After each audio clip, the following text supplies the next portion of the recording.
What's going on, bottom line viewers and NFL bettors? It's Mitch back here with another week of NFL best bets versus the spread. My 5 favorite picks versus the spread for week number 13. Before I give you my favorite picks, don't forget to spike the like button and subscribe for weekly NFL best bets.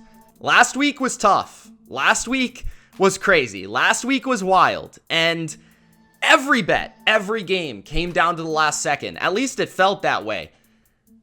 And we weren't very lucky last week, but that's just the way it goes. With every game coming down to the wire, usually a couple go our way, a couple don't go our way. Last week was just tough. But this week, I feel like we're going to get a little luckier because that's just how things balance out. So let's have a big week in week 13. Let's begin with the Tennessee Titans, +5. Versus the Philadelphia Eagles. This was the first bet I placed this week, and it was the Titans +6.5.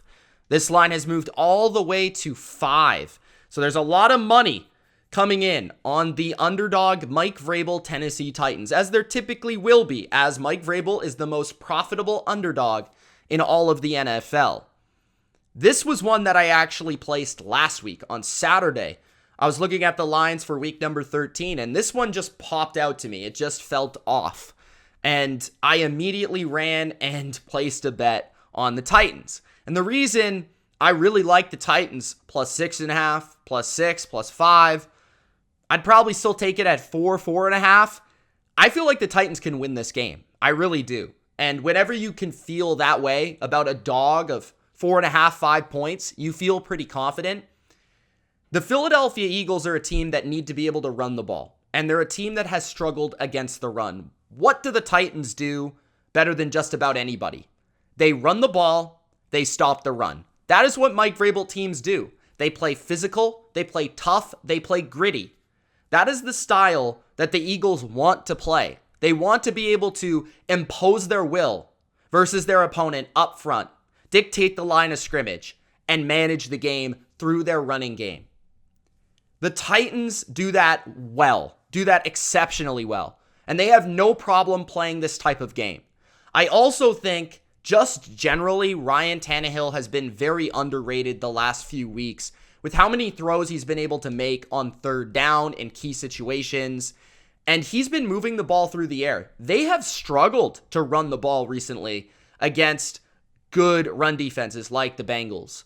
While the Eagles are actually a bottom 5 run defense, and they have been exposed in that area. And we've seen all the teams that have been able to run the ball on the Eagles keep that game close. The Packers last week, the Washington Commanders, even the Texans were able to run the ball and keep the game somewhat competitive. The Titans are a step up in class from those teams. This is the best team the Eagles have played in quite some time. This is the best defense the Eagles have played, maybe all season, other than maybe the Dallas Cowboys. And the Titans are a game plan defense. So they're going to have a plan for Jalen Hurts and his legs. And they're going to have a plan to stop Miles Sanders, this offensive line, and them running the football. I believe they're going to force Jalen Hurts to make a lot of throws in this game. Uncomfortable throws. And I feel this is the type of game you bet on Mike Vrabel, especially coming off of a loss. A loss that I felt could have went either way. They could have easily won that game at home versus the Bengals. I like the Titans here. I think they may even win the game, so I like the points, of course. My second best bet for week number 13 is the New York Jets +3 at the Minnesota Vikings. Now, I discussed on my NFL review show, which if you're not watching, I do highly recommend it because that's where you can get a lot of my thoughts in depth every week, that the Vikings had one of the flukiest wins you will ever see, as the Patriots were the only team in about 170 instances since the beginning of the NFL where they didn't win that game.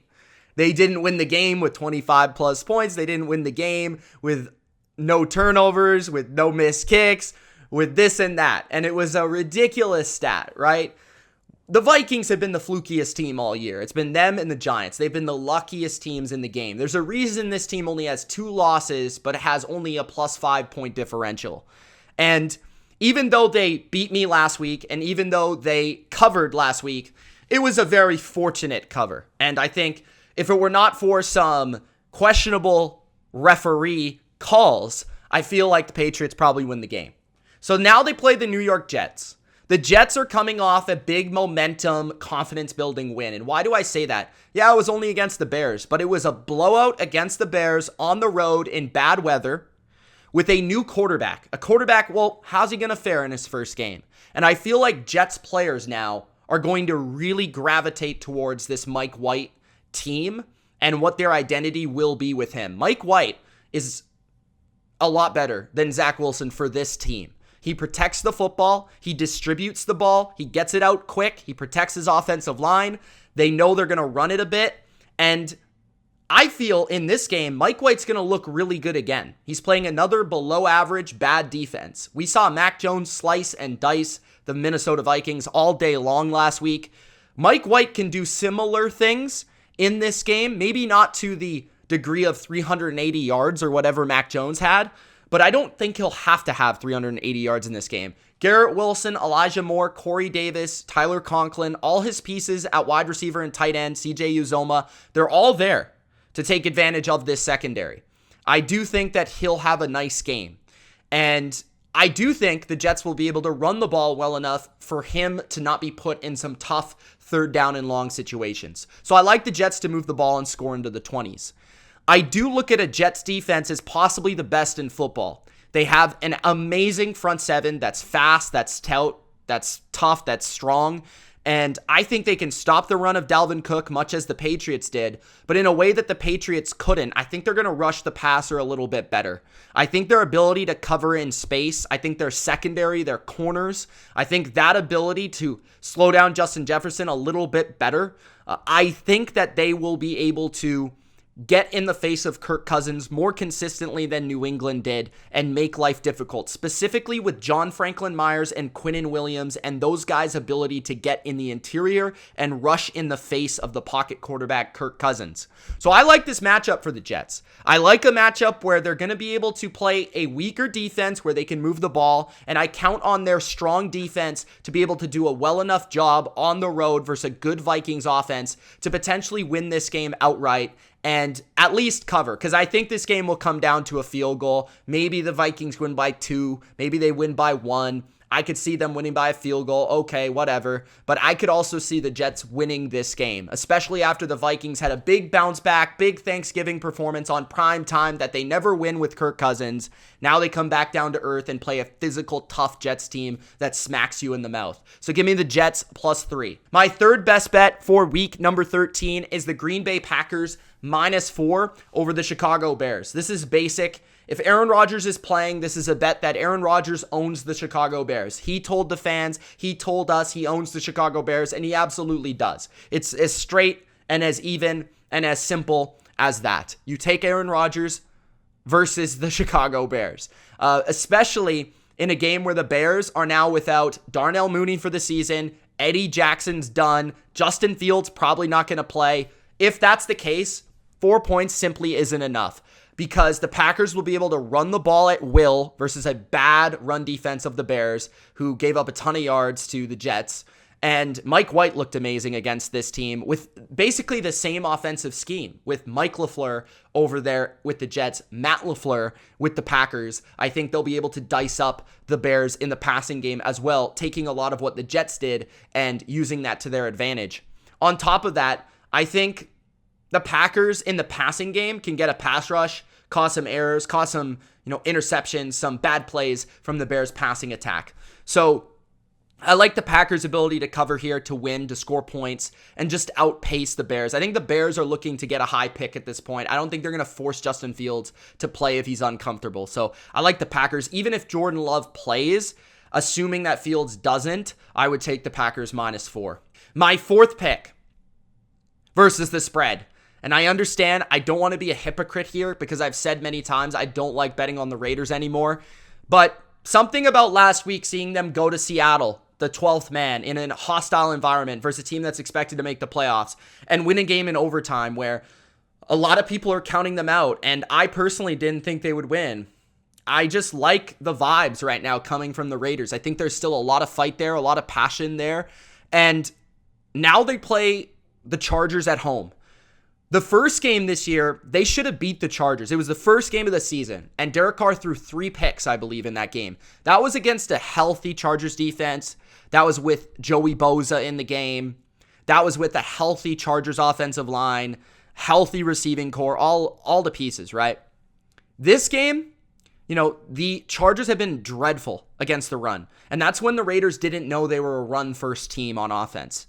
I think Josh McDaniels comes out with that game plan he had last year with the Patriots against the Chargers, gets in the I formation, heavy formations, runs the ball down the throat of Brandon Staley's defense, rushes for 200 yards. Josh Jacobs eats the clock. You keep Justin Herbert on the sideline. You get up early in the game. You force Justin Herbert to consistently drop back, and eventually Max Crosby makes some plays, and your defense gets off the field. So I expect this game to be high scoring. I like the home team in this environment. I think it boosts their defense, especially their pass rush a little bit. You never know. There might be false starts. There might be holding calls. There might be things that the Chargers have to work through on the road. On top of that, the Raiders, I think, can manage the game in that environment, run the ball, create some big play action through Devontae Adams, and win this game. I think the Raiders are about to surprise some people and string a couple games together. They've just won 2 games in a row. They're kind of feeling themselves. They're feeling a bit better. There's momentum on their side. Now they're at home in front of their crazy fans, Raider Nation, and they play the Chargers and they play the Rams in back-to-back weeks. They could go 4 in a row if they play their cards right. So I like the Raiders here in this spot to win the game, but give me the 1 point if you want. My final best bet of the week, although I do have a bonus pick, which I don't count officially as a bet, but I will just put it out there at the end, is the Indianapolis Colts plus 11. The Indianapolis Colts plus 11 versus the Dallas Cowboys. This is just too many points for me. I mean, the line is just egregious, in my opinion. Like, it doesn't make any sense. I understand the Colts aren't a very good team and they just lost to the Steelers on Monday night, but I think you use some of that and counter some of that juju and some of that momentum of people watching them lose to a team like the Steelers and Kenny Pickett, and you saw Dallas dominate in the second half on Thanksgiving. So 2 public games that everybody watched. One team lost, one team won. I like to fade that action, and the Colts, I think, are still a strong defense. I think they play fundamentally sound. I think they play fast. They've got a corner in Stephon Gilmore who can play man-to-man with CeeDee Lamb. They have a good front seven that can stop the run most of the time, and especially if they get Kwity Paye back, I think that they're going to be able to slow down the Cowboys' rushing attack, which puts, more pressure on Dak Prescott here to be able to make some plays. So I like the Colts defense in general getting 11 points in most matchups. And then on the other side of the ball, I think this is a matchup where the Colts can run the ball on the Cowboys. What I am kind of afraid of, scared of, and why I think the line is 11 is due to the fact the Cowboys have such a big edge with their pass rush versus the Colts protection and Matt Ryan, who loves to take sacks and throw picks. So I can certainly see that, and I will not be surprised if the Cowboys do cover because of the pass rush. But as long as they're able to stay out of those uncomfortable positions, run the ball right at the Cowboys, a team that has struggled to defend the run for the most part this year with Jonathan Taylor, I think they can keep this one close. I do. So I like the 11 points. I just think that's too many points. I'm not quite trusting the Cowboys to that degree yet versus a not very good team, but not a terrible team by any means. So give me the Colts plus 11. Now the bonus pick was going to be the Bengals plus 2. I'm just going to float it out there. I do like the Bengals when they play the Chiefs. They match up well with the Chiefs. They beat them twice last year. Jamar Chase is coming back. The defense for the Bengals seem to do a good job against Mahomes most of the time because they're a matchup-based, game plan-based defense where they try to take away what you do best, and Lou has done a good job of that in the past. The reason I didn't make it an official bet is just because of the revenge factor with the Chiefs. So that's the reason it's not an official bet. But I do like Joe Burrow with those receivers versus a pretty subpar secondary to make some plays in that game. So that's one that I might be looking to bet as well. There you guys go. My best bets for week number 13 of this 2022 NFL season. Don't forget to check out my Patreon, link in the description. It starts at $3 a month. You get all of my bets all week long, including bets like the Titans that I placed, and I gave it to you a week early so that you got 1.5 points of value on that bet. I also give you a lot more bets. So sometimes I may have a tough week on the spreads here on the show, like last week. But because I did well in things like teasers, I was able to overcome that. So make sure to check out my Patreon if you're looking for all of my bets. The link in the description. And if you're just looking to support me as a creator. Thanks, guys, for watching. It's Mitch. Appreciate you. Peace.